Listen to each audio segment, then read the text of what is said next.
When we talk about renewable energy, the conversation is usually about saving the planet. And that's true.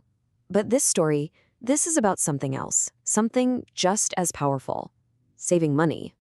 Because right under our noses, a massive economic revolution has been happening. And it's changing, well, everything. So let's just start with a simple question. For decades, this was basically a fantasy, right? The idea that clean energy could be the cheap energy. It was a nice thought, but it was always the more expensive, noble choice. But what if that basic assumption has now been completely turned on its head? Because, well, it has. I mean, just look at this reversal. Not that long ago, back in 2010, getting electricity from a solar panel cost 5 times more than from fossil fuels. 5 times. But today, it's actually cheaper. And this isn't some forecast for the future. This is the reality right now. So there's no doubt we are living through an economic revolution in energy. But, and this is a really big but, as incredible as this all sounds, it's hitting some major roadblocks. To see why, we need to quickly get on the same page about how the experts actually measure all this stuff. To really understand the energy scorecard, there are just 2 key terms you need to know. Once you get these, the whole picture becomes so much clearer. Okay, first up is something called capacity factor. Think of it like this. Your car could be driven 24/7, but it probably sits in the driveway most of the time. A power plant is kind of the same. Capacity factor just tells us how much a plant is actually running versus its absolute maximum potential. Now, for solar and wind, this is a huge deal because obviously the sun isn't always shining and the wind isn't always blowing. And that brings us to the second and honestly the most important term, LCOE. This is the great equalizer. It takes everything into account: the cost to build the plant, the fuel, the maintenance, all of it over its entire life. And it boils it all down to one single number: the true price per kilowatt hour. When we say one energy source is cheaper than another, this is the number everyone is talking about. All right, so now that we've got the lingo down, let's get to the fun part: the economic tipping point. This is where we see exactly how renewables won the price war. This is the good news, and trust me, it's pretty stunning. And you can see the victory right here. Back in 2010, the levelized cost of solar was a whopping 38 cents. Meanwhile, fossil fuels were way down here, under 8 cents. Not even a contest. But look at today. Solar has absolutely plummeted to less than 6 cents. It hasn't just caught up, it's officially cheaper. I mean, that is an 85% drop in cost.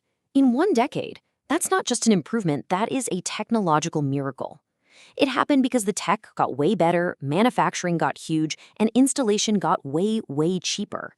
This is the engine that's driving this entire revolution. And it's not just about solar either. In a lot of places, onshore wind is now even cheaper, making it the least expensive form of new electricity you can build, period. So the big takeaway here is simple.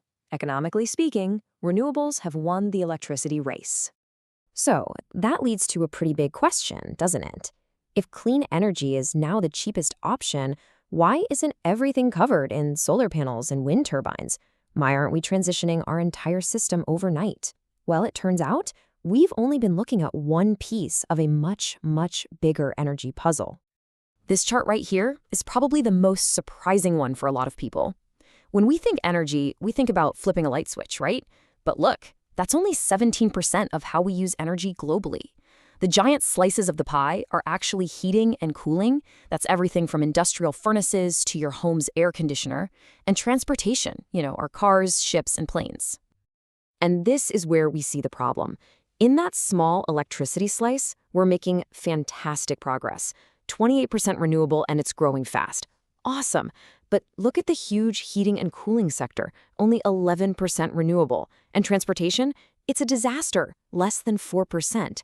The parts of our economy that use the most energy are the ones where renewables have barely even started. So, to put it really simply, the amazing, cost-crushing economic revolution we were just celebrating, it's happening almost entirely inside the smallest slice of our energy pie. And that's the core challenge we're up against. Okay, so with that complicated picture in mind, let's do one final reality check. Where do we stand right now, and is all this progress actually enough to get the job done?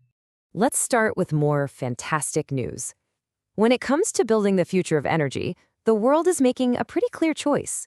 A full 80%, 80, of all new power plants being built are renewable. The momentum is just undeniable. The future is being built with clean energy. So who's leading this charge? Well, it's a global effort, but a few heavyweights are doing most of the work. China is just in a league of its own, adding renewable capacity at a truly astonishing rate.